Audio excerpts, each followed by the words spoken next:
إن الحمد لله نحمده ونستعينه ونستغفره ونعوذ بالله من شرور أنفسنا ومن سيئات أعمالنا من يهده الله فلا مضل له ومن يضلله فلا هادي له وأشهد أن لا إله إلا الله وحده لا شريك له وأشهد أن محمدًا عبده ورسوله أرسله بالحق بشيرًا ونذيرًا وداعيًا إلى الله بإذنه وسراجًا منيرًا أما بعد فأعوذ بالله من الشيطان الرجيم بسم الله الرحمن الرحيم يا أيها الذين آمنوا اتقوا الله حق تقاته ولا تموتن إلا وأنتم مسلمون وقال الله سبحانه وتعالى يا أيها الناس اتقوا ربكم الذي خلقكم من نفس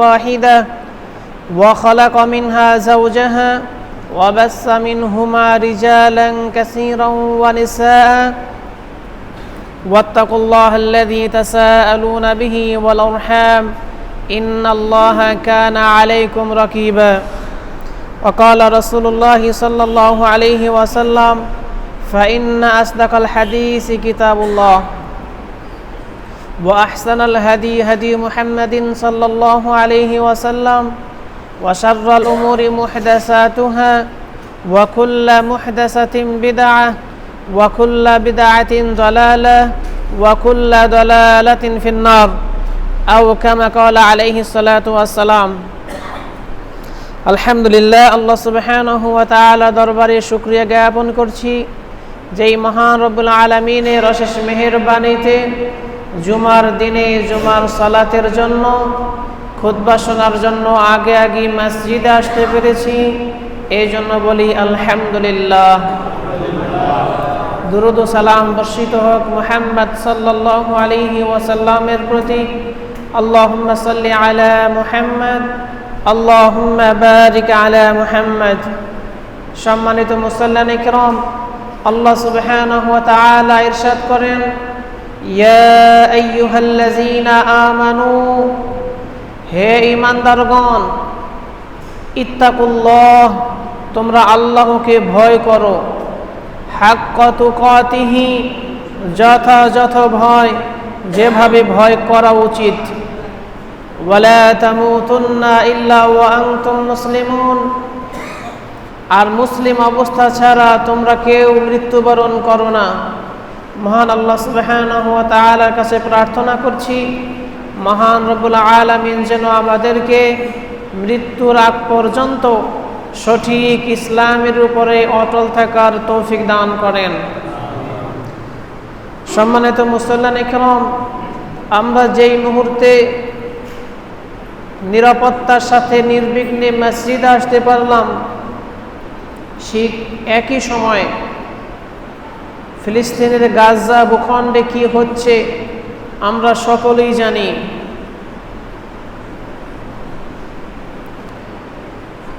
এই পর্যন্ত সরকারি হিসাব অনুযায়ী ৬৩,০০০-এর উপরে নারী, শিশু, বৃদ্ধ, পুরুষ জায়নবাদী ইহুদিদের হামলায় নিহত হয়েছে। আল্লাহ সুবহানাহু ওয়া তাআলার কাছে প্রার্থনা করি মহান রব্বুল আলামিন যেন প্রত্যেকের মৃত্যুকে শাহাদাত হিসেবে কবুল করে নেন। আহত যারা রয়েছে আল্লাহ সুবহানাহু ওয়া তাআলা যেন প্রত্যেকে শিফা দান করেন। সেখানকার খাদ্য পরিস্থিতি খুবই ভয়াবহ, খাদ্য প্রবেশ করতে দেওয়া হচ্ছে না, ঔষধ প্রবেশ করতে দেওয়া হচ্ছে না।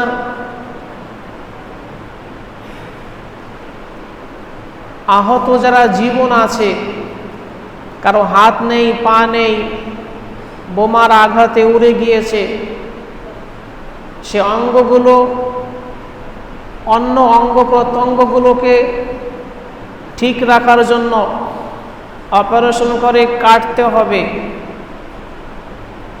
কিন্তু কাটার আগে যে শরীর অবশ করার জন্য যে ইনজেকশনগুলো দেয় সে মেডিসিনগুলো নাই। অবশ না করেই অঙ্গ প্রত্যঙ্গ কাটতে হচ্ছে। একটু চিন্তা করেন, আপনার আমার পা আক্রান্ত হয়েছে, পাটি বা হাতটি কাটতে হবে, কিন্তু অবশ করা যাচ্ছে না, অবশ করার মতো মেডিসিন নাই, সে অবস্থায় কেটে ফেলা হচ্ছে। যদি না কাটা হয় পুরো শরীর আক্রান্ত হয়ে সে মারা যাবে, পুরো শরীরটা পচে যাবে। শুধুমাত্র মেরে ফেলছে সেই পর্যন্তই না, যারা জীবিত আছে তাদেরকে জীবিত লাশ হিসেবে দুনিয়াতে রেখেছে। কয়েকদিন আগে একটা ভিডিও প্রকাশ হলো, এক জায়গায় এমন বোম মারছে একটা আশ্রয় কেন্দ্রে, বোমের আঘাতে বোমে যেরকম ধোঁয়া ওঠে, তো ধোঁয়ার আগে মানুষের লাশ, শিশুদের লাশ উপরে উঠেছে, এত দূর পর্যন্ত উঠেছে যে 6 তলা 7 তলা 10 তলা বিল্ডিং তারও উপরে উঠে গিয়েছে মানুষের বডি, ছিন্ন বিচ্ছিন্ন দেহ। এই ভিডিওগুলো সারা বিশ্বব্যাপী প্রসারিত হয়েছে, মানুষ দেখেছে। তারপরেও যারা সারা বিশ্বে মানবতার কথা বলে, যারা সারা বিশ্বে মানবাধিকারের কথা বলে, মানবাধিকার রক্ষার জন্য তারা কাজ করে বলে ঘোষণা দেয়, এরা সেখানে মানবাধিকার লঙ্ঘন হচ্ছে বলে ঘোষণা দিচ্ছে না। বিশেষ করে রাষ্ট্রপ্রধান, নেতা যারা রয়েছে, তাদের ব্যাপারে তো খোদ ইসরায়েলের সাবেক প্রধানমন্ত্রী সে বলেছে আরব বিশ্বের কোনো নেতারাই ফিলিস্তিনের ব্যাপারে তাদের কোনো মাথা ব্যথা নেই, ফিলিস্তিনে কি হচ্ছে না হচ্ছে এটা নিয়ে তাদের কিছুই যায় আসে না। তবে আরবের জনগণ ফিলিস্তিনে মুসলমানদের জন্য কাঁদে, কিন্তু তারা যে ফিলিস্তিনে মুসলমানদের জন্য কিছু করবে, কিছু করা তো দূরের কথা, মুখ ফুটে কথা বলারও সুযোগ তাদেরকে রাখে নাই। আশ্চর্য হবেন, কুফফার রাষ্ট্রেও এই ফিলিস্তিনে বর্বরচিত হামলার বিরুদ্ধে বিশাল বিশাল মিছিল হচ্ছে, বিক্ষোভ হচ্ছে, মার্চ হচ্ছে, কিন্তু আরব দেশের দিকে তাকান, কোনো একটা দেশে কি আপনারা দেখেছেন এই পর্যন্ত যে রাস্তায় জনগণ নেমে এসে মিছিল করেছে, প্রতিবাদ করেছে? করেনি।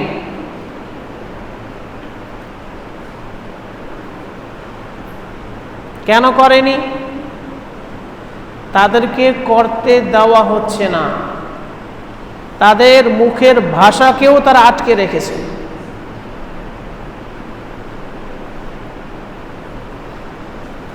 বাংলাদেশে 2 দিন আগে বাটার শোরুমে আক্রমণ করেছে, বিক্ষোভ মিছিলের পরবর্তীতে বাটার শোরুম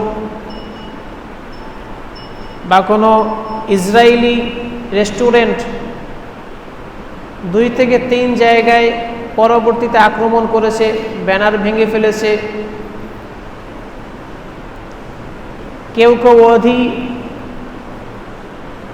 নিজেকে সংবরণ করতে না পেরে সেই জায়গাগুলো আক্রমণ করেছে, আবার কেউ কেউ আছে এটাকে সুযোগকে কাজে লাগিয়ে বিশৃঙ্খলা করার উদ্দেশ্যে সেখানে আক্রমণ করেছে। আল্লাহ তাআলাই ভালো জানেন। তবে 2 শ্রেণীর মানুষই সেখানে ছিল আমি মনে করি। কেউ আবেগে আপ্লুত হয়ে যে ইসরায়েলি পণ্য এখানে বিক্রি হচ্ছে, এত মুসলমানদের ক্ষতি করছে, তারপরেও এত বিক্ষোভ হচ্ছে সারা বিশ্বে, বয়কটে ডাক আসছে, তারপরেও তারা নিজেদের থেকে এগুলোকে বন্ধ করছে না, তারা নিজেদের ক্ষোভ থেকে সেখানে আক্রমণ করেছে। হতেই পারে। এক রেস্টুরেন্টের মালিকরা দেখলাম কথা বলছে, আমরাও তো ফিলিস্তিনের পক্ষে, আমরাও তো মানবাধিকারের পক্ষে, ইসরায়েলের বিরুদ্ধে, কিন্তু তারা আমাদের রেস্টুরেন্টে এসে হামলা করলো, তারা আমাদেরকে বলতো ব্যানারগুলো নামাতে, আমরা নামাতাম।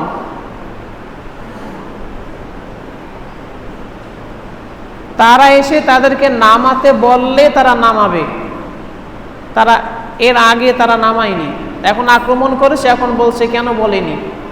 তা আপনাকে বলতে হবে কেন? সারা বিশ্বব্যাপী ন্যূনতম এতটুকু দায়িত্ব তো পালন করা যাচ্ছে যে ইসরায়েলি কোনো পণ্য আমরা কিনবো না, বিক্রি করব না। কেন কিনবো না? আমি যদি 10 টাকার একটি সম্পদ, একটি পণ্য যদি তাদের কিনি, এখান থেকে 1 টাকা হলেও ইসরায়েলে চলে যাচ্ছে, আর সেই টাকা দিয়েই মুসলমানদের বুকে তারা গুলি মারছে। আমার টাকা দিয়ে আমার মুসলমান ভাইকে গুলি করছে, এটা তো হারাম। এটা যখন প্রকাশ পাবে, স্পষ্ট হবে যে এই পণ্যগুলো কিনলে ইসরায়েল লাভবান হয়, ইসরায়েল লাভবানের সেই টাকা দিয়ে মুসলমানদেরকে মারছে, এটা স্পষ্ট হওয়ার পরে সেই পণ্যগুলো কেনা, বেচা, ভোগ করা হারাম। তা আপনি যদি এতই দয়াবান হন, আপনি আগে কেন বন্ধ করেননি? সাইনবোর্ডগুলো কেন খোলেননি? কোকা কোলা, পেপসি, স্প্রাইটের ফ্রিজের সামনে এখনো লোগো লাগানো, আপনি দোকান থেকে কেন সরাননি? এরপরে কোনো ব্যক্তি যদি সেখানে ক্ষোভ ঝাড়ে, তাদের বিরুদ্ধে ব্যবস্থা নেওয়ার কোনো সুযোগ নাই। আপনার জায়গা থেকে আপনি ব্যবস্থা নেননি, পরবর্তীতে এর ক্ষোভ আপনার উপরে এসেছে, আপনাকে মেনে নিতেই হবে।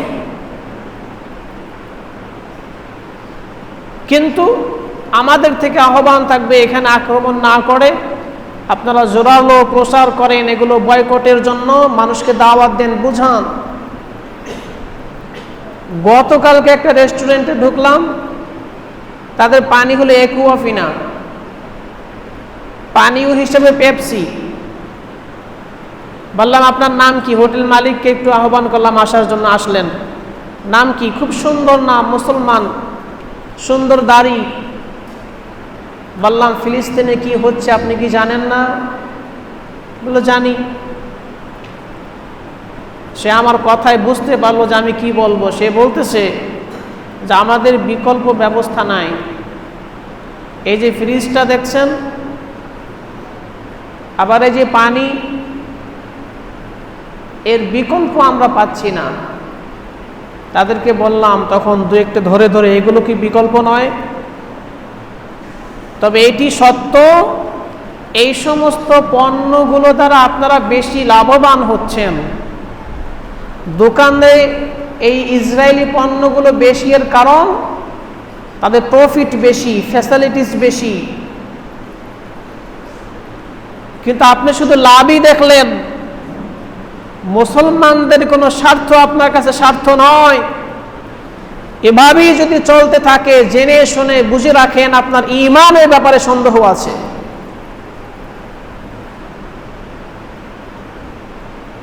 আপনার ঈমানে ঘাটতি রয়েছে।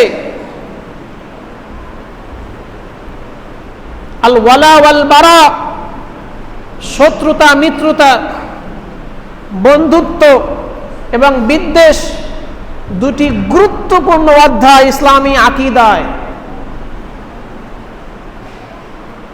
শুধুমাত্র আমরা নামাজ পড়ি, রোজা রাখি, এগুলোর ব্যাপারে আহ্বান করি, এগুলো করলেই চলবে না। 1 নম্বরে আকীদা ঠিক রাখতে হবে।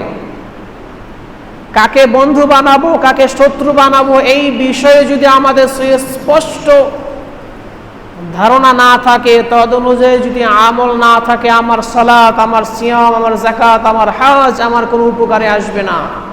এটি স্পষ্ট। এরপরেও যারা মুসলমানদের পক্ষে জেহাদের কথা বলে, এক শ্রেণীর মানুষ দেখবেন তারা বলে সন্ত্রাসবাদ, ইসলাম পছন্দ করে না, তখন এই শব্দটা ঢুকাই দেয় সন্ত্রাসবাদ। কাজে জিহাদ আর সন্ত্রাস বিপরীত, সম্পূর্ণ আলাদা জিনিস।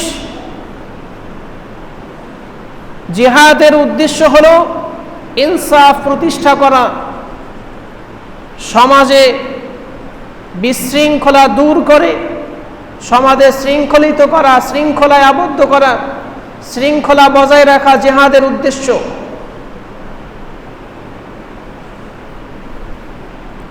শরীরের কোনো একটি অঙ্গে যদি পচন ধরে, ডাক্তার যদি দেখে এই জায়গাটি কেটে ফেলা ছাড়া অন্য কোনো উপায় নেই, যদি এটা কেটে ফেলা হয় তবে অন্যান্য অঙ্গ প্রত্যঙ্গ ঠিক থাকবে, আক্রান্ত হবে না। আর যদি এতটুকু কেটে ফেলা না হয় তবে এর প্রভাবে অন্যান্য অঙ্গ প্রত্যঙ্গ আক্রান্ত হবে, পচে যাবে, রোগীকে বাঁচানোই যাবে না। সেই সময় শরীরের কোনো একটি অঙ্গকে কেটে ফেলতে হয়। এটা যেরকম গুরুত্বপূর্ণ, এটা কাটতে গেলে যেরকম কেউ বিরোধিতা করে না, কেউ সে ডাক্তারকে অমানবিক বলে না, এটা যেরকম শরীরের জন্য উপকারী, ঠিক সারা বিশ্বের আল্লাহর জমিনে শৃঙ্খলা বজায় রাখার জন্য কিছু কিছু ভাইরাস আছে, কিছু কিছু পচনশীল মানুষ আছে, কিছু কিছু পচনশীল জাতি আছে, তাদেরকে সমাজ থেকে কেটে ফেলার জন্যই হলো জিহাদ। তাদেরকে প্রতিহত করার নামই হলো জিহাদ। কাজী জিহাদ হলো সমাজে শৃঙ্খলা বজায়ের জন্য। কাজী জিহাদের নাম শুনলে যারা সন্ত্রাসবাদ এর ধোঁয়া তোলে তাদের জানা উচিত সন্ত্রাসবাদ আর জিহাদ কাকে বলে।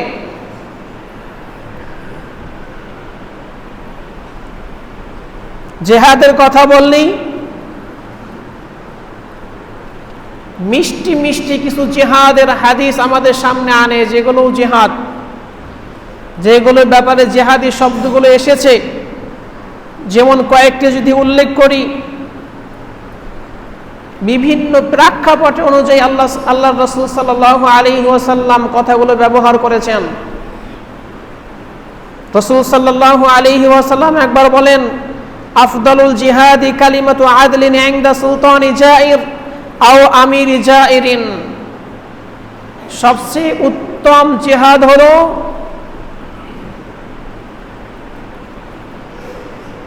কোন জালেম শাসক বা প্রশাসক তার সামনে ইনসাফের কথা বলা, তাকে স্মরণ করিয়ে দেওয়া, আপনি যেই কাজটি করছেন এটি হলো জুলুম, এটি অন্যায়, তার সামনে ইনসাফ কোনটি, আদল কোনটি, এটি সুস্পষ্টভাবে ধরিয়ে দেওয়াটা হলো উত্তম জিহাদ। কাজেই যেই কোনো ভূখণ্ডে কোনো সুলতান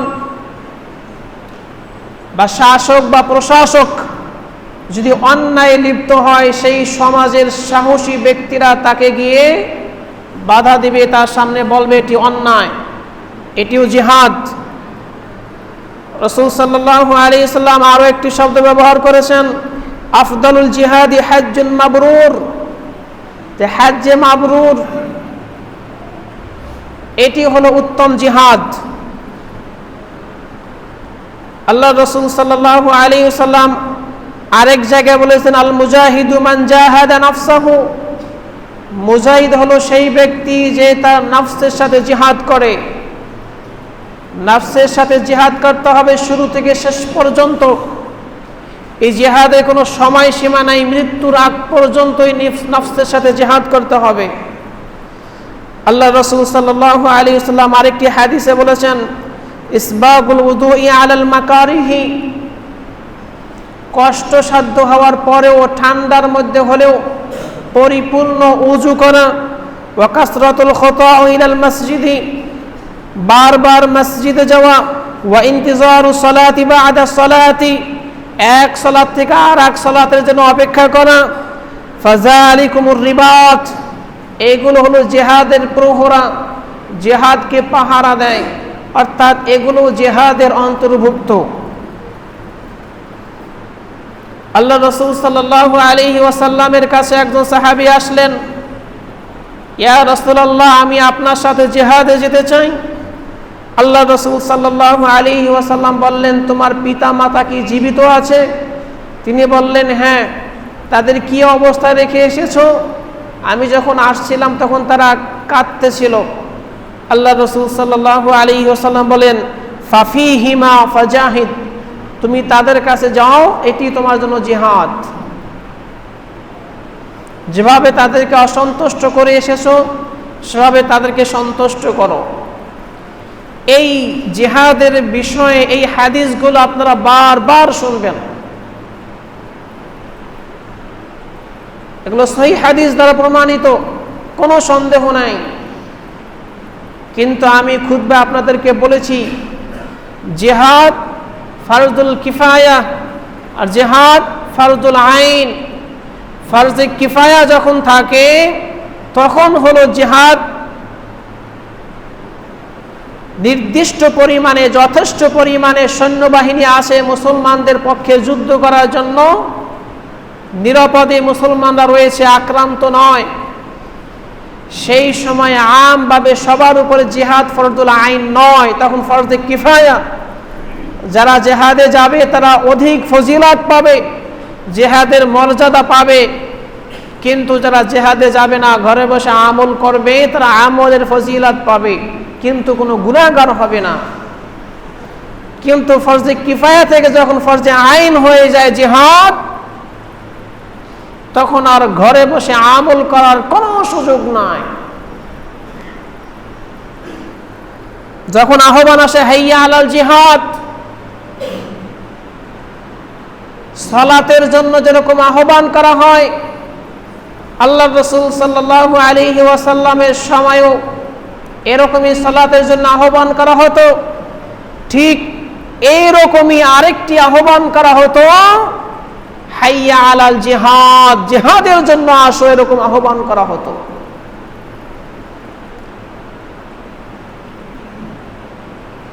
হাইয়া আলাস সালাহ, হাইয়া আলাস সালাহ যেরকম আহ্বান করা হয়, সালাতের দিকে আসো, সালাতের দিকে আসো। হাইয়া আলাল ফালাহ, হাইয়া আলাল ফালাহ, কল্যাণের দিকে আসো, কল্যাণের দিকে আসো। ঠিক জিহাদের যখন সময় হতো, আল্লাহ রাসূল সাল্লাল্লাহু আলাইহি সাল্লাম বিলালকে বলতেন, তুমি জিহাদের আহ্বান করো, সালাতের নয়। এখন সালাতের ওয়াক্ত হয়নি, জিহাদে বের হওয়ার সময় হয়েছে, তখন আজান আসতো। হাইয়া আলাস সালাত বাদ দিয়ে হাইয়া আলাল জিহাদ, জিহাদের দিকে আসো।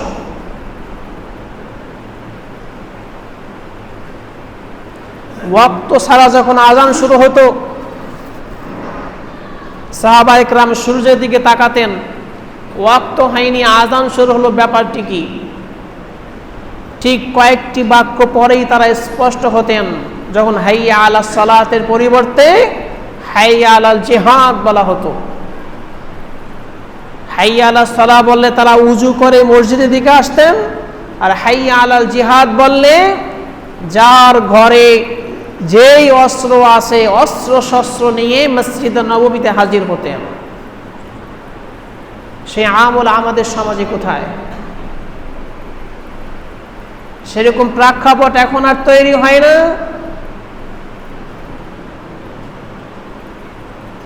বৃষ্টির সময় যখন মসজিদে আসা যায় না, ঝড় বন্যা হচ্ছে, হাইয়া আলা সালাত শব্দটি বাদ দিয়ে বলতে সাল্লু ফি বুয়ুতিকুম, তোমরা তোমাদের ঘরে সালাত আদায় করো। এই সুন্নাত তো আমাদের সমাজে নাই। অনেকগুলো সুন্নাহ আমল আমাদের মসজিদ থেকে হারিয়ে গিয়েছে। ঠিক গুরুত্বপূর্ণ জিহাদের জন্য আহ্বান করার জন্য হাইয়া আলাল জিহাদ, এই আমলটি তো নেই। কাজী জিহাদের কথা বললেই এই হাদিসগুলো আমাদের সামনে চলে আসে, কিন্তু আপনাকে বুঝতে হবে জিহাদের পর্যায়ে কি। আল্লাহ সুবহানাহু ওয়া তাআলা সূরাতুস সাফ সহ বিভিন্ন জায়গায় বলেছেন, ইয়া আইয়ুহাল্লাযীনা আমানু, হে ঈমানদারগণ, হাল আদুল্লুকুম আলা তিজারাহ, আমি কি তোমাদেরকে এমন একটি ব্যবসায়ের কথা বলবো না, তুনজিকুম মিন আযাবিন আলীম, যেই ব্যবসা করলে তোমাদেরকে যন্ত্রণাদায়ক আযাব থেকে রক্ষা করবে। সেই ব্যবসা কি? তুমিনুনা বিল্লাহি ওয়া রাসূলিহি, তোমরা এক আল্লাহর প্রতি বিশ্বাস রাখবে এবং তার রাসূলের প্রতি বিশ্বাস রাখবে। ওয়া তুজাহিদুনা ফি সাবিলিল্লাহি বিআমওয়ালিকুম ওয়া আনফুসিকুম, এবং তোমাদের সম্পদ এবং জান দিয়ে আল্লাহর রাস্তায় জিহাদ করবে। ওয়া তুজাহিদুনা ফি সাবিলিল্লাহ, আল্লাহর রাস্তায় তোমরা জিহাদ করবে। বিআমওয়ালিকুম, তোমাদের মাল দিয়ে, ওয়া আনফুসিকুম, তোমাদের নফস জান দিয়ে। এই আয়াতে আল্লাহ সুবহানাহু ওয়া তাআলা কোন জিহাদের কথা বলেছেন? যেই জিহাদ এই হাদিসগুলোতে বর্ণিত হলো যে সুলতানের সামনে গিয়ে আদলের কথা বলে, হজ্জে মাবরুর করা, নফসের সাথে জিহাদ করা, শীতের সময়ে পরিপূর্ণ ওযু করা, বারবার মসজিদে যাওয়া, এই জিহাদের কথা বলেছেন। আল্লাহ সুবহানাহু ওয়া তাআলা যখনই বলেন ওয়া তুজাহিদুনা ফি সাবিলিল্লাহ, আল্লাহর রাস্তায় জিহাদ করে, এইটি হলো জিহাদের সর্বোচ্চ চূড়ান্ত পর্যায়, অর্থাৎ আল কিতাল, এটা হলো যুদ্ধ। ইসলামের পরিভাষায় জিহাদ হলো যুদ্ধ। পরস্পরকে হত্যার উদ্দেশ্যে আক্রমণ করা, এটা হলো জিহাদ, আল কিতাল।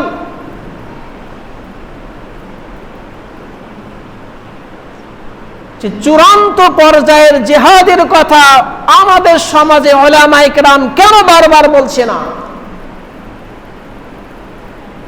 যখনই মসজিদের মেম্বার থেকে জিহাদের আহ্বান করা না হচ্ছে, তখন থেকে মুসলমানদের পরাজয় শুরু হয়ে গিয়েছে। আমরা ছোটবেলায় ইসলামিক উপন্যাস পড়তাম, হেফজখানায় পড়তাম, তখন কিছু উপন্যাস ইসলামিক ঐতিহাসিক উপন্যাস সিরিজ আকারে, যে বিভিন্ন দেশে মুসলমানরা যখন আক্রান্ত হয়েছে তা কিভাবে তারা প্রতিহত করেছে, মুজাহিদদের কাহিনী নিয়ে লেখা ছিল। তখন ফিলিস্তিনেও কিছু ঘটনা পড়েছিলাম যে ইসরায়েলের এই ইহুদিরা ফিলিস্তিনে কিভাবে ঢুকেছে, কিভাবে নির্যাতন করেছে। তখন ভাবতাম যে আমাদের জীবদ্দশা যদি এরকম কোনো প্রেক্ষাপট তৈরি হয়, কোনো অমুসলিম কাফের মুসলমানদেরকে আক্রমণ করবে, মুসলমানদের ভূখণ্ডে আক্রমণ করবে, সেই সময় আমরা এরকম জিহাদে ঝাঁপিয়ে পড়বো, নিজের জান মাল নিয়ে জিহাদে ঝাঁপিয়ে পড়বো। তখন মনে মনে ছাত্র জীবনে আরো 10, 15, 20 বছর আগে, আমার বয়স তো বেশি না, 37, 37 বছর চলে, ছেলে মানুষ এখনো, আমার ছোটবেলায় মাত্র কয় বছর আগে, তখনও এরকম মনোভাব ছিল যে কাফেররা কিভাবে মুসলমানদেরকে নির্যাতন করে, কোন মুসলমান জীবিত থাকবে আর এরকম নির্যাতন সহ্য করবে, তা হতেই পারে না। কিন্তু এখন এসে দেখি আমাদের চোখের সামনেই সবকিছু হচ্ছে।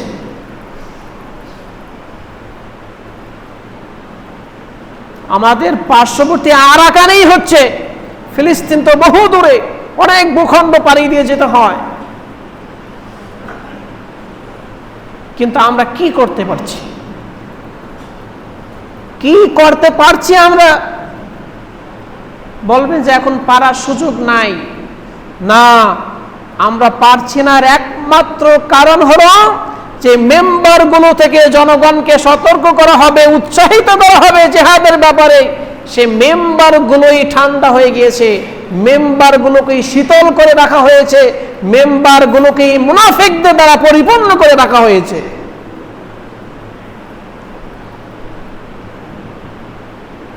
এটি বাস্তবতা, এটি বাস্তবতা।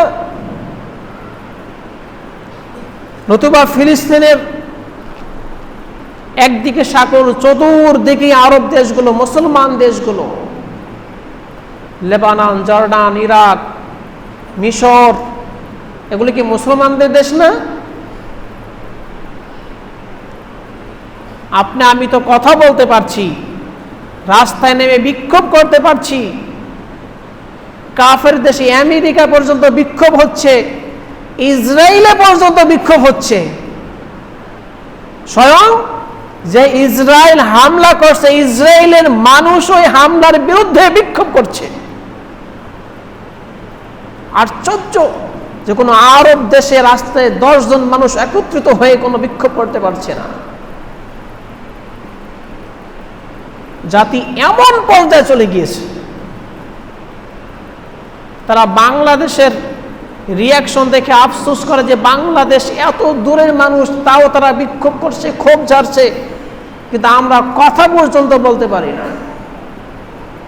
শেখ হাসিনা আয়নাঘর তৈরি করেছিল, শেখ হাসিনা থেকেও বড় বড় শুধু আয়নাঘর রয়েছে আরব দেশগুলোতে।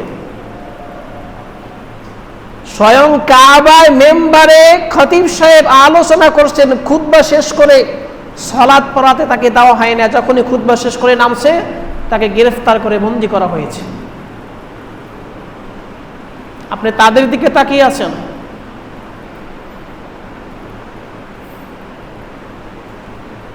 আপনি মনে রাখেন, ইমাম মাহাদি যখন আসবে, ইমাম মাহাদিকেও সন্ত্রাস হিসেবে আখ্যায়িত করা হবে।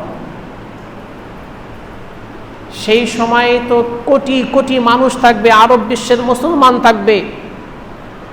হাজরে আসওয়াদা মাকাম ইব্রাহিমের সামনে তখন ইমাম আল মাহাদি বায়াত নেবেন, তার হাতে বায়াত গ্রহণ করবেন মাত্র 313 জন। কতজন?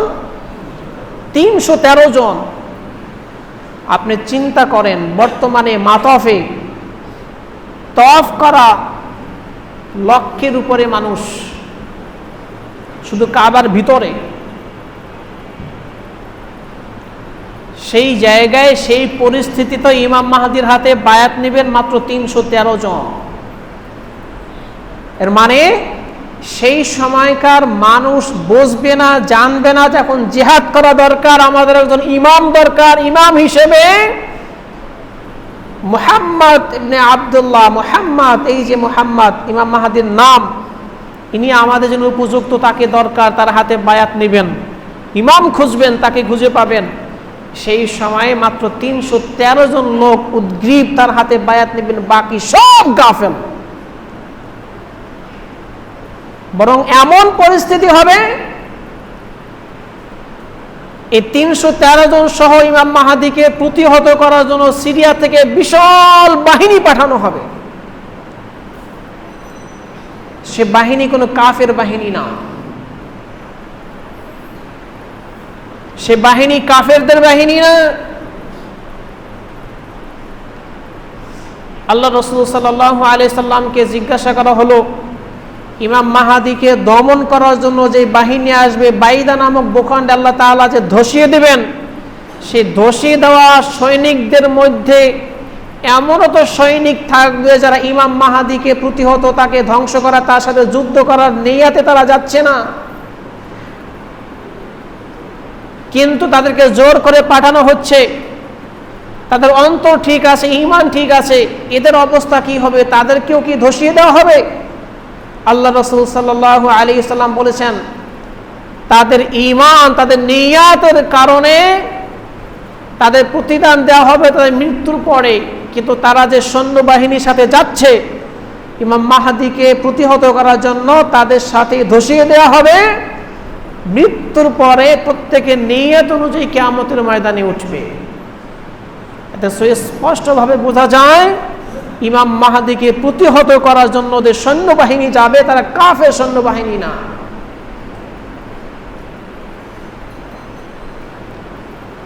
বর্তমানে জেহাদের কথা উঠলেই বলে, যারা জেহাদের কথা বলে তারা জেহাদের শর্তগুলো বলে না। শর্ত শারায়েত রয়েছে। জেহাদের জন্য 1 নাম্বার শর্ত ভালো করে বুঝে রাখেন, মুখস্থ রাখতে হবে প্রত্যেকের। 1 নাম্বার জেহাদের জন্য শর্ত হলো মুসলমানদের ভূখণ্ড থাকতে হবে, রাষ্ট্র থাকতে হবে। কেননা আল্লাহ রাসূল সাল্লাল্লাহু আলাইহি সাল্লাম মক্কায় অনেক নির্যাতন সহ্য করেছেন, সাহাবায়ে কেরাম অনেক নির্যাতন সহ্য করেছেন, কিন্তু মক্কি জীবনে জিহাদের হুকুম নাজিল হয় নাই। কারণ সেই সময় মুসলমানদের ভূখণ্ড ছিল না। আল্লাহ রাসূল সাল্লাল্লাহু আলাইহি সাল্লাম দাওয়াতের মাধ্যমে মদিনায় অনেক মুসলমান হলেন, তাদের আহ্বানে মদিনায় আসলেন, মদিনায় মুসলমানদের সংখ্যাও বাড়লো। সেখানে মুসলমানরা এবং অমুসলিমরা সবাই মিলে আল্লাহ রাসূল সাল্লাল্লাহু আলাইহি সাল্লামকে রাষ্ট্রপ্রধান হিসেবে ঘোষণা করলেন, অর্থাৎ মুসলমানদের একটি ভূখণ্ড হলো, মুসলমানদের এক টুকরা ভূখণ্ড মদিনা, ছোট্ট একটি ভূখণ্ড, তখন পুরো আরব দেশ না, শুধুমাত্র মদিনা, অল্প একটু ভূখণ্ড, সেই ইসলামিক রাষ্ট্র হলো। এরপরে জেহাদের হুকুম, জেহাদের আয়াতগুলো নাজিল হলো। হিজরত করার দ্বিতীয় হিজরতি বদরের যুদ্ধ, হিজরত করছেন 1 বছরের মাথায় জিহাদ যুদ্ধ ঘোষণা হলো। 1 নম্বর শর্ত। বলবেন বর্তমানে সারা বিশ্বে মুসলমানদের কোনো ভূখণ্ড নাই, 1 নম্বর শর্ত পূরণ হয় নাই। 1 নম্বর শর্ত কি পূরণ হয়েছে? মুসলমানদের কোনো ভূখণ্ড কি পৃথিবীতে আছে? যদি থেকে থাকে 1 নম্বর শর্ত পূরণ হয়েছে। যে শর্তগুলো দিয়ে আমাদেরকে আটকে রাখা হয়, ভালো করে বোঝেন। আল্লাহ রাসূল সাল্লাল্লাহু আলাইহি সাল্লাম যেদিন মদিনাতে ইসলামী রাষ্ট্র ঘোষণা করেছেন, তারপরে ইসলামী ভূখণ্ড বেড়েছে, কমেনি, এখন তার থেকে ভূখণ্ড বেশি আছে। আপনি কি বুঝাতে চাচ্ছেন জনগণকে? মুসলমানদের ভূখণ্ড নেই?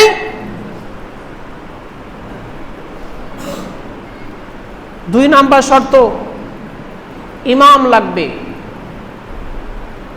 যে ইমামের পিছনে, ইমামকে সামনে রেখে যুদ্ধ করবে। আল্লাহ রাসূল সাল্লাল্লাহু আলাইহি সাল্লাম, ইমামু জুন্নাতুন, ইমাম হলো ঢাল স্বরূপ, মিওয়ারাইহি, তার পিছনে, অর্থাৎ তাকে সামনে রেখে যুদ্ধ জিহাদ করবে। এটি একটি বর্তমানে ধোঁকা। বলে যে জিহাদের জন্য রাষ্ট্রনায়ক লাগবে, রাষ্ট্রপতি যদি ঘোষণা দেয় তখন জিহাদ। আল্লাহ রাসূল সাল্লাল্লাহু আলাইহি সাল্লাম স্পষ্ট বলেছেন, ইমাম, ইমাম মানে নেতা। যেই ভূখণ্ডের খেলাফত ব্যবস্থা যতদিন পর্যন্ত ছিল, খলিফা যিনি, সেন্ট্রাল মসজিদের খতিবও তিনি। আল্লাহ রাসূল সাল্লাল্লাহু আলাইহি সাল্লাম যতদিন জীবিত ছিলেন তিনি রাষ্ট্রপ্রধান, তিনি মসজিদে নববীর ইমাম, তিনি যেখানে যেতেন সেখানেরই তিনি ইমাম।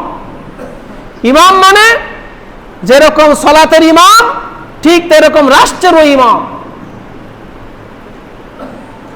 বর্তমানে এই ব্যবস্থা কি আছে? কেন সেই ইমামকে আপনি রাষ্ট্রপতি হিসেবে নিয়ে আসলেন? যদি এটি আপনি এভাবেই নেন, তা আপনার মসজিদে, সেন্ট্রাল মসজিদের ইমাম রাষ্ট্রপতিকে দিয়ে করাতে হবে। বাংলাদেশে যদি ইমাম অর্থাৎ রাষ্ট্রপতিকে বুঝিয়ে থাকেন, বাইতুল মুকাররমের খতিব হিসেবে রাষ্ট্রপতিকে নিয়োগ দিতে হবে। বলবে না, এখানে না। যদি এখানে না হয়, তো জিহাদের জন্য কেন এই ইমাম রাষ্ট্রপতিকে বানাচ্ছেন? এটা জনগণকে ধোঁকার ভিতরে রাখা, এটি স্পষ্ট নিফাক। এই ইমাম মানে নেতা,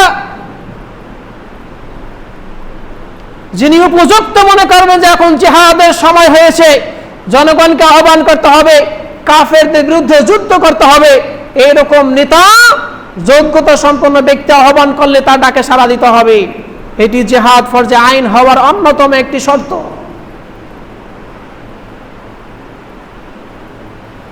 তো 2 নম্বর, এরকম জিহাদের ময়দানে আহ্বান করার মতো নেতা আছে কি নাই? ভালো করে বোঝেন। ইসলামী ভূখণ্ড আছে, ইসলামী ভূখণ্ড আছে, জিহাদ করার জন্য ইমামও বর্তমানে আছে। ইমাম মানে রাষ্ট্রপতি নয়। ময়দানে যারা জিহাদ করছে তাদের ইমাম, নেতা অবশ্যই আছে, তাদের নেতৃত্বে তারা জিহাদ করছে। নতুবা সিরিয়া বিজয় কিরকম, কিভাবে হলো? আফগানিস্তান বিজয় কিভাবে হলো? নেতা ছাড়া হয়েছে। 3 নম্বর জিহাদের জন্য শর্ত, উযিনা লিল্লাযীনা ইউকাতিলুন, যারা নিজেরা আক্রান্ত হয়েছে তাদেরকে অনুমতি দেওয়া হয়েছে প্রাথমিক পর্যায়ে। সর্বপ্রথম জিহাদের যুদ্ধের জন্য যেটা দেওয়া হয়েছিল, যারা আক্রান্ত হয়েছে তারাই জিহাদ করবে, পরবর্তীতে শুধু আক্রান্ত না, তাদের সাহায্যে সবার জন্য জিহাদ আমভাবে ঘোষণা হয়েছে। অর্থাৎ কোনো মুসলমানদের ভূখণ্ড, কোনো মুসলমান যদি আক্রান্ত হয়, জুলুমের শিকার হয়, 3 নাম্বার শর্ত পূরণ হয়ে গেল। বর্তমানে সারা বিশ্বে মুসলমানরা আক্রান্ত নয়, এদের দৃষ্টিতে মুসলমানরা আক্রান্ত না। কেননা আমি তো আমার মসজিদে খতিবগিরি খুব ভালো করেই করতে পারছি, আমি তো আক্রান্ত না। আমি তো আমার এসি রুমে বসে বসে লেকচার দিতে পারছি, আমি তো আক্রান্ত না। আমার দেশের মানুষ তো শান্তিতে আছে, আমার দেশের মানুষ তো আক্রান্ত না। কিন্তু আপনি আপনার দেশের নিয়ে চিন্তা করবেন না। সারা বিশ্বের ভূখণ্ড হলো আল্লাহর জমিন, আল্লাহর জমিন, আল্লাহর ভূখণ্ডে যে কোনো প্রান্তে মুসলমানরা আক্রান্ত হলে আমি আপনাদেরকে বলেছিলাম সেই সমাজের সেই স্থানীয় লোকদের উপর জিহাদ ফরজে আইন হয়। তারা যদি না পারে তাদের পার্শ্ববর্তী, তারা না পারলে তাদের পার্শ্ববর্তী, এরকম করতে করতে সারা বিশ্বের মুসলমানদের উপরে জিহাদ ফরজে আইন হয়ে যায়। কাজে ফিলিস্তিনে মুসলমানরা আক্রান্ত, আরাকানে মুসলমানরা আক্রান্ত, কাশ্মীরে মুসলমানরা আক্রান্ত, এরপরে সেখানকার লোকরা পারছে না, তারা সর্বাত্মক চেষ্টা করছে তার পার্শ্ববর্তী এলাকা, তার পার্শ্ববর্তী এলাকা, তার পার্শ্ববর্তী এলাকা, এরকম বর্তমানে সারা বিশ্বের মুসলমানদের উপরে জিহাদ ফরজে আইন হয়ে গেছে। 3 নাম্বার শর্ত পূরণ হয়ে গিয়েছে।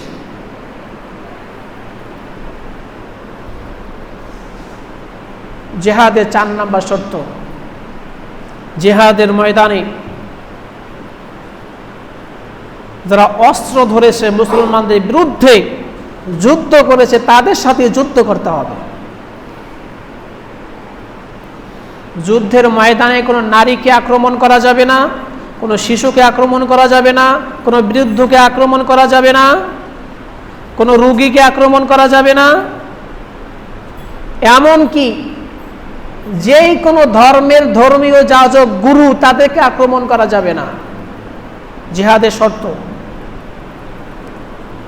যারা জিহাদের জন্য নিজেরা মুসলমানদের বিরুদ্ধে লড়ে না, মুসলমানদের বিরুদ্ধে যারা লড়ে তাদেরকে যারা সহযোগিতা করে না, এরকম মানুষের বিরুদ্ধে জিহাদ নয়।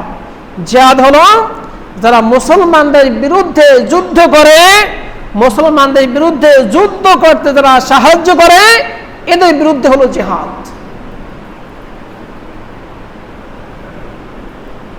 এই যে 4টা শর্ত বললাম, এই 4টা শর্ত বর্তমানে রয়েছে কিনা? রয়েছে কিনা? যদি থাকে, আপনার আমার উপরও জিহাদ ফরজে আইন। সালাত যেরকম ফরজে আইন, আপনার আমার উপরও জিহাদ ফরজে আইন।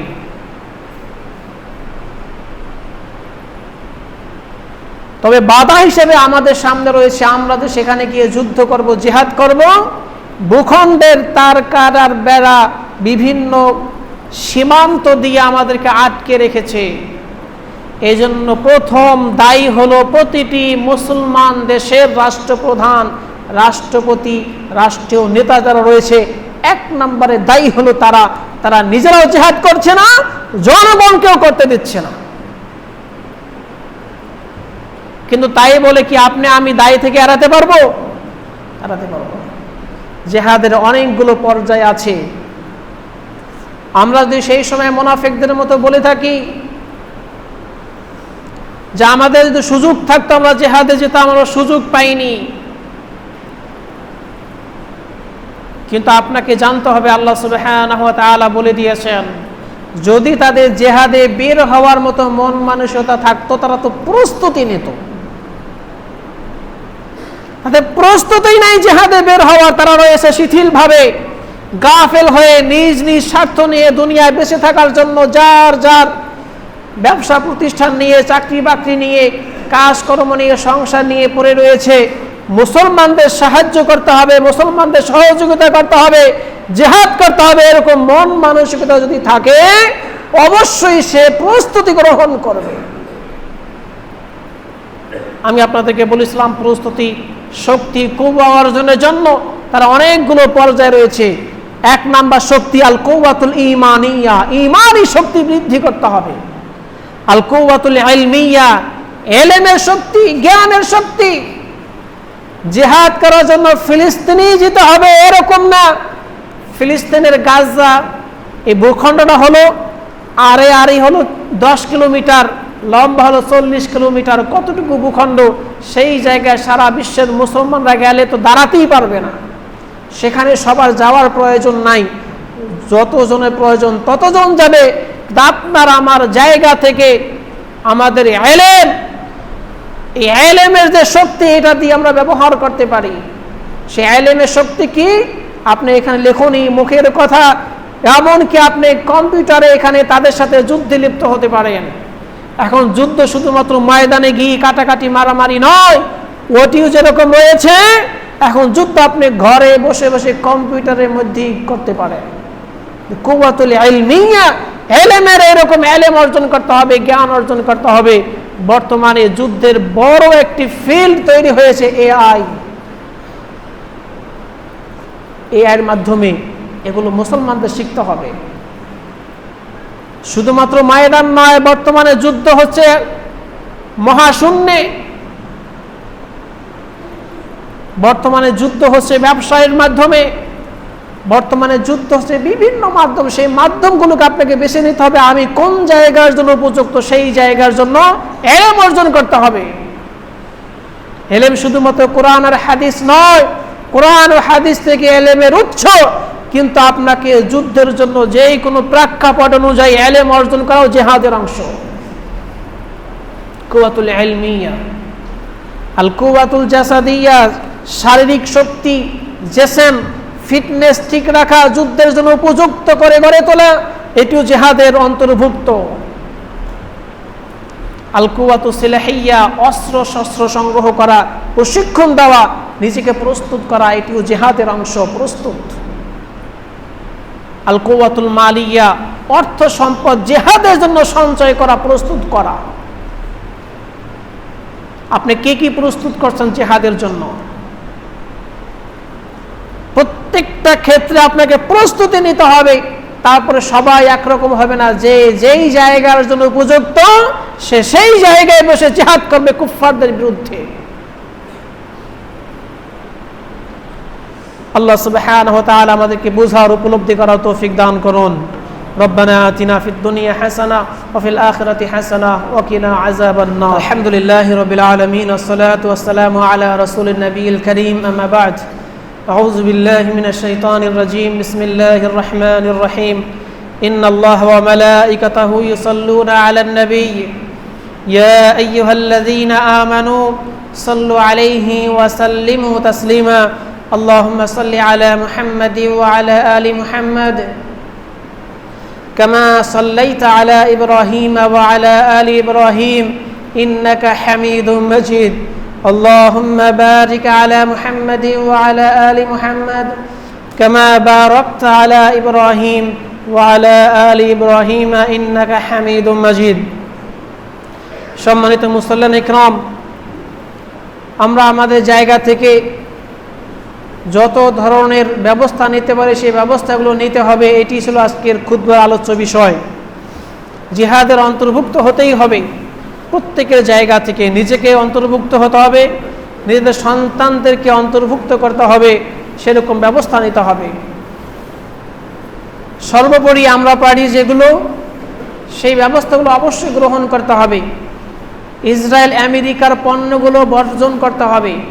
শুধু ইসরায়েল না, আমেরিকা, ইসরায়েলে সবচেয়ে বেশি ফান্ড, অস্ত্র, টাকা পয়সা দিচ্ছে আমেরিকা। আমেরিকার পণ্যগুলো বর্জন করতে হবে। যেগুলো আমরা জানি এগুলো আমেরিকান বা ইসরায়েলি পণ্য, সেগুলো আমরা খরিদ করব না, সেগুলো আমরা অ্যাভয়েড করব। আমাদের সঙ্গী সাথী পরিচিত জনদেরকে বলবো, দোকানে গিয়ে দোকানদারদেরকে বলবো, আপনি এই এই মাল দোকানে রাখিয়ে না, তাদেরকে বুঝিয়ে বলবো, দরকার হয় একটু কঠোর হব। এমন এমন এলাকা বাংলাদেশে দেখলাম, এলাকায় ঘোষণা দিয়ে এই এলাকায় ইসরায়েলি কোনো পণ্য ঢুকতেই পারবে না, কোনো সাপ্লায়ার আসতে পারবে না, একদম বন্ধ করে দিয়েছে। তারা পারলে আমরা পারছি না কেন? আমরা সেরকম উদ্যোগ নিচ্ছি না, তাই পারছি না। আমি পারি না আমাদের এলাকায় প্রত্যেকটা দোকানে গিয়ে বলবো যে এখানে কোনো ইসরায়েলি পণ্য আপনি রাখবেন না, তাকে বুঝিয়ে বলবো, তাকে বুঝালে সে বুঝবে। কিন্তু এগুলো করছি না, এগুলো করতে হবে। আরেকটি হলো তাদের জন্য বেশি বেশি দোয়া করতে হবে। এবং যেই কোনো মাধ্যমে অথেন্টিক যেই মাধ্যমগুলো আছে সেই মাধ্যমে আমাদের সম্পদ দিয়ে তাদের সাহায্যে এগিয়ে আসতে হবে। বর্তমানে বাংলাদেশে অনেক এরকম মাধ্যম আছে যে মাধ্যমে সেখানে টাকা পাঠানো যায়। আলহামদুলিল্লাহ, আমাদের আব্দুর রাজ্জাক বিন ইউসুফ ওনার ছেলে আব্দুর রহিম সরাসরি কাজ করছে মিশরে। ফিলিস্তিনে যারা আছে তাদেরকে সাহায্য সহযোগিতার জন্য। বাংলাদেশে আরেকটা দেখলাম আল মাস্তুল ফাউন্ডেশন, তারা কাজ করছে। মালদ্বীপ থেকে তারা কাজ করতেছে বাংলাদেশের মাধ্যমে বিভিন্ন জায়গায়। সেই জায়গাগুলো খুঁজে আমাদেরকে সাহায্য করতে হবে। নিজেদের পরিবারের ভরণ পোষণ যেভাবে দিচ্ছি তাদের জন্য একটা অংশ পাঠিয়ে দিতে হবে। আল্লাহ সুবহানাহু ওয়া তাআলার কাছে প্রার্থনা করছি, মহান আল্লাহ তাআলা যেন আমাদেরকে সবার আগে পরিপূর্ণ ঈমানে পরিপূর্ণ করে দেন। যেই প্রেক্ষাপটে যেই কাজগুলো করা দরকার সেগুলো বোঝার উপলব্ধি করার তৌফিক দান করেন। আমাদের শক্তি সামর্থ্যকে যেন আল্লাহ তাআলা বাড়িয়ে দেন। সারা বিশ্বের নির্যাতিত নিপীড়িত মুসলমানদেরকে যেন আল্লাহ সুবহানাহু ওয়া তাআলা সাহায্য করেন। আল্লাহ তাআলা তার সাহায্যকারী বাহিনী পাঠান। আল্লাহ সুবহানাহু ওয়া তাআলা যেন আমাদেরকেও তাদের সাহায্যকারী হিসেবে কবুল করেন, সহজ করে দেন। রব্বানা ফাগফির লানা যুনুবানা ওয়া কাফির আন্না সাইয়্যাতিনা ওয়া তাওয়াফানা মাআল আবরার। ইনশাআল্লাহ আজকে আমরা জুমার সালাতে কুনুতে নাজিলা পড়ব। কুনুতে নাজিলা হলো শেষ রাকাতে রুকুর পরে, রুকু থেকে উঠে রমাদানে যেরকম আমরা কুনুত পড়েছি বিতরের সালাতে ঠিক ওরকম সবাই দু হাত তুলে মন খুলে মুসলমানদের কল্যাণের দোয়া করবেন। কুফফারদের বাহিনীর বিরুদ্ধে দোয়া করবেন, বদদোয়া করবেন। আল্লাহ তাআলা যেন আমাদেরকে কবুল করেন। রব্বানা ফাগফির লানা যুনুবানা ওয়া কাফির আন্না সাইয়্যাতিনা ওয়া তাওয়াফানা মাআল আবরার। ওয়া ক্বালা আল্লাহু তাআলা ফাযকুরুনি আযকুরকুম ওয়াশকুরু লি ওয়া লা তাকফুরুন। আকিমুস সালাহ।